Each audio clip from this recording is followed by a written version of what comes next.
Assalamualaikum warahmatullahi wabarakatuh. Selamat petang. Hari ini hari Ahad, minggu yang terakhir kita PKP, work from home. Okey, jadi pada petang ni saya nak ambil kesempatan untuk menjelaskan satu perkara. Ramai yang bertanya, kenapa kita perlu menggunakan Mendeley sedangkan kita ada banyak databases.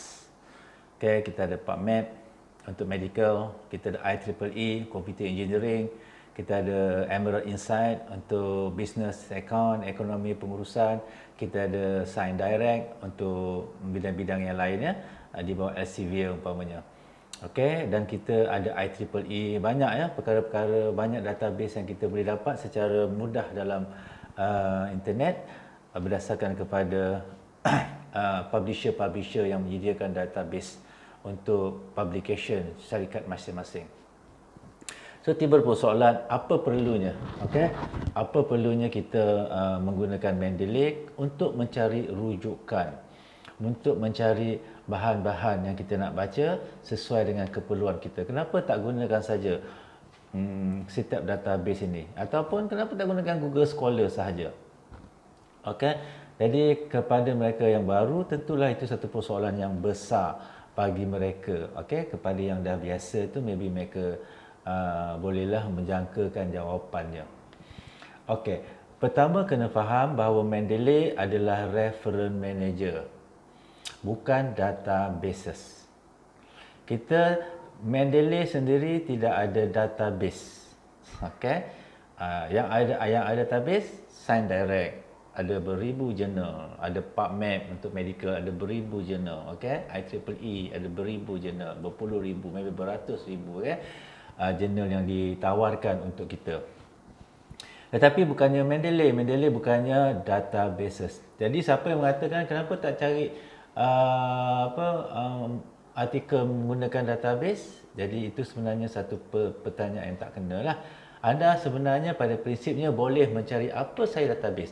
Okey, saya katakan bahagian medical ya, nak cari dalam bidang medical, saya type pun PubMed, cari ya, apa saja artikel saya nak menggunakan keyword, sama ada keyword yang basic ataupun ada function yang advanced. No problem. Itu bukan persoalannya. Okey. Jadi bila bercakap pasal Mendeley, okey, pertama kita guna Mendeley kerana dia dimiliki, sebab kita kena cerita sedikit sejarah dia. Okey, ia dimiliki oleh Elsevier. Okey, dan tentulah Elsevier mempunyai satu reputasi yang besar. Okey, kalau dalam dunia handphone, maybe antara iPhone dengan juga Samsung, maybe dua nama besar kan, dan Elsevier begitu juga nama besar dalam industri publication, academic publication in the world. Okey, jadi Elsevier telah membeli Mendeley, okey, dan dia telah menjadikan Mendeley sebagai hak percuma. Jadi namanya reference manager, di mana dia gunanya fungsinya untuk manage references. Okey, kalau awak nak katakan dia setara dengan EndNote.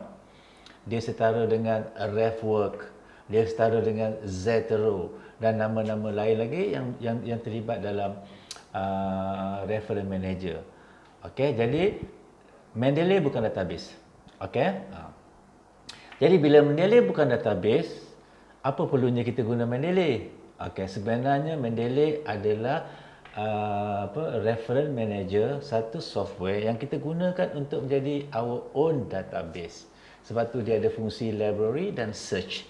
Okey, jadi kita dah ada satu library yang kita punya, dan kita ada juga banyak folder-folder yang diibaratkan sebagai subsection daripada artikel yang kita telah download daripada pelbagai sumber. Okey ya.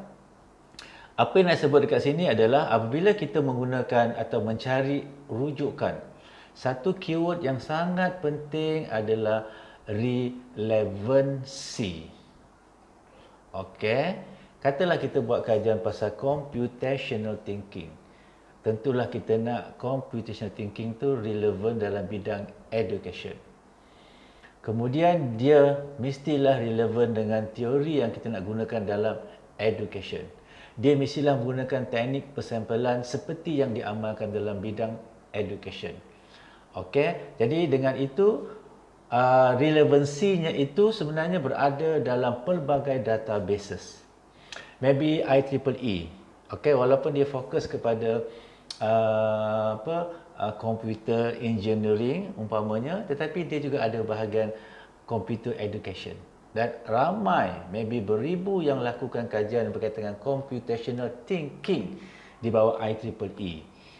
Sama juga dengan Science Direct. Science Direct juga ada jurnal-jurnal pendidikan yang menerima dan menerbitkan artikel-artikel dalam computational thinking. Okey, kita juga maybe ada jurnal-jurnal, even PubMed, ada medical education, ada nursing education. Okey, yang juga membuat kajian maybe tentang computational thinking. Okey, jadi atas kapasiti itulah maka Mendeley boleh digunakan untuk mencari semua database mencari semua rujukan across the databases. Okey, jadi dia boleh mencari semua sumber-sumber daripada semua database. Ada orang tanya, boleh ke Mendeley mendapat satu artikel yang ada dalam IEEE? Okey, boleh tak? Maybe ada artikel-artikel dalam IEEE yang Mendeley tak boleh akses. Okey, siapa saja yang masuk ke dalam database, big data, supaya boleh diakses oleh orang luar, sekurang-kurangnya nama dan abstraknya, maka Mendeley boleh lakukan. Okey, saya telah membuat eksperimen, mendapatkan, dan saya telah tulis juga dalam status saya, beberapa artikel terkini yang keluar dalam database yang juga ada dalam pencarian oleh Mendeley. Timbul persoalan, maybe Mendeley tak boleh download. Okey, itu bukan persoalannya. Persoalannya, database yang kita search itu pun tak semestinya kita boleh download. Kita kena subscribe. Tapi kalau dia open access, Mendeley pun boleh dapatkannya. Jadi Mendeley ni adalah pihak yang ketiga. Third party. First party kita, second party artikel yang kita nak dapatkan, dan third party Mendeley membantu kita untuk mendapatkan artikel itu. Okey, so apa kebaikan Mendeley pula? Kebaikan Mendeley, dia mempunyai search modifier. Namanya search modifier. Kita boleh mencari berdasarkan author, berdasarkan publish in, berdasarkan kepada title, berdasarkan kepada year, okey, open access, dan satu lagi tak berdasarkan apa-apa. Dia letak a very plain keyword dan dia akan dapat mencarinya. Okey, dia dapat mencari. Kalau kita letakkan computational thinking, maybe dia berjumpa beratusan artikel dalam Science Direct, maybe dia jumpa ratusan artikel dalam IEEE, maybe dia menjumpai ratusan artikel dalam dalam maybe PubMed, dia juga mendapat ratusan artikel dalam apa-apalah, maybe ResearchGate, okey, ataupun sumber-sumber atas talian, buku, website, okey, dia dapat hasilkan semuanya itu, maka tidaklah menjadi masalah bagi seseorang itu untuk mendapat sekumpulan jurnal yang relevan untuk dia rujuk. Okey, dan dia ada kelebihan, dia boleh menentukan genre yang kita nak dapat. Jadi supaya kita tak cari secara yang banyak. Okey, tak seperti dalam Google Scholar sampai 2 juta, 3 juta. Okey, dengan menggunakan search modifier, title apa kita nak cari, N. Ini boolean operator ya, N. Katakan computer thinking, N. Katakan problem based learning, publish in education, year between 2015-2020, dan kita klik enter, maka dia akan mencari across all databases. Maka dapatlah beratus artikel, dan daripada beratus artikel tu kita baca abstraknya dan kita letak dan kita download. Okey, nak download tu bergantunglah kepada cara masing-masing, asalkan kita dapat nama artikel dan DOI-nya, possibility untuk download tu besar. Jadi kita masukkan dalam kita punya library, kita letak folder supaya jadikan dia satu subsection kepada bahagian yang kita nak rujuk untuk kegunaan tesis kita. Tak perlu kita buka PubMed, tak perlu kita buka IEEE, tak perlu kita buka Science Direct, tak perlu kita buka database-database yang lain.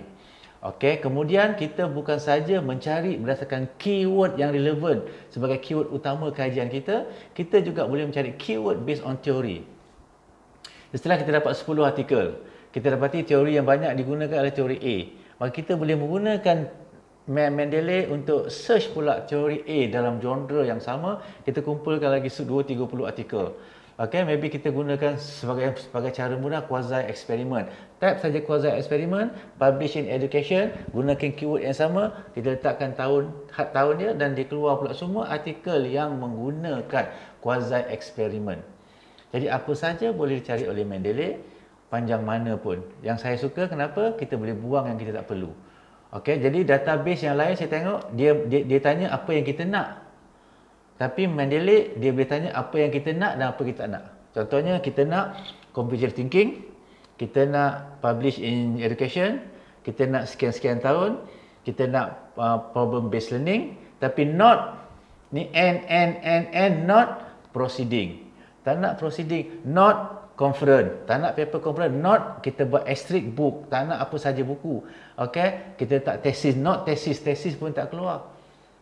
Okey, katalah kita nak computational thinking, tapi kita tak nak berkaitan dengan komputer. Computer thinking adalah computer thinking yang tidak ada kaitan dengan komputer. Not computer, not algorithm, not coding. Jadi kita boleh ada sampai 20 series of keyword-keyword yang kita letakkan. Akhirnya kita dapat dalam 15 artikel, the most relevant article. Kita masuk dalam library kita dan kita download. Jadi itu kelebihan menggunakan reference manager Mendeley. Okey, dan jangan tak tahu asal usul nama Mendeley. Okey, Mendeley berasal daripada nama seorang founder dalam founder modern periodic table, iaitu Mendeleev. Okey, dan perkataan Mendel yang pertama huruf tu, 5 yang pertama tu, Mendel adalah the father of modern cell. Okey, yang cerita pasal genetik, so on and so forth.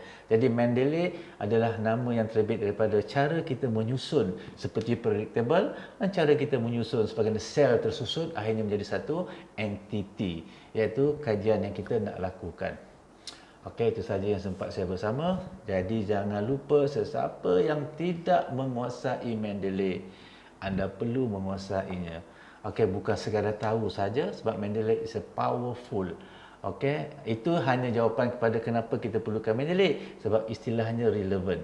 Kalau kita pergi ke database bukan saja dia punya cara pencariannya agak terhad, okey, dan kita kena cari pula, buka database A, buka database B, buka database C, buka database D.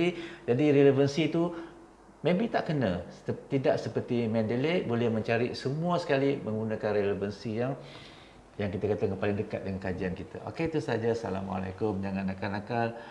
I love you. Bye bye. Muah. Muah.